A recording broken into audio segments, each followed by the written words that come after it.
My name is Travis Oates. I'm a writer, director, and actor. I'm the voice of Piglet, and I've written for such franchises as The Omen and The Wizard of Oz.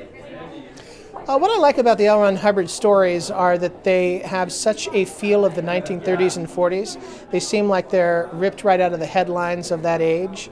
They have a great historical perspective of the time, and you feel like you're literally taken back to the 30s and 40s and living a part of that life. Yeah, each one of L. Ron Hubbard's stories, the ones that weren't at least steeped in science fiction, had some kind of a historical basis to them. L. Ron Hubbard, when he would write a story, he wouldn't just read up about a subject, he would actually go live a subject. So many of the stories that take place in China or in the Caribbean or the Pacifics, those are places that he's been and things that he's seen and things that he did. So they have an authenticity to them that a lot of pulp writers didn't have at the time.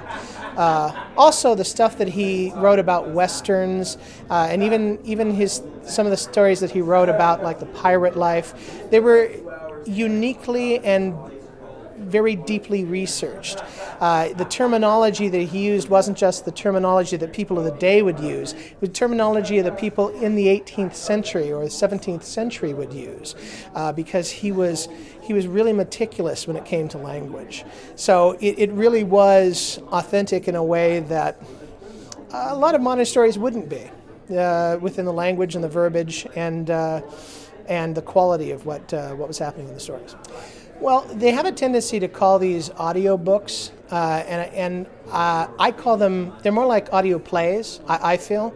Most audio books that you listen to, I've listened to a lot of Stephen King and Dean Koontz audio books.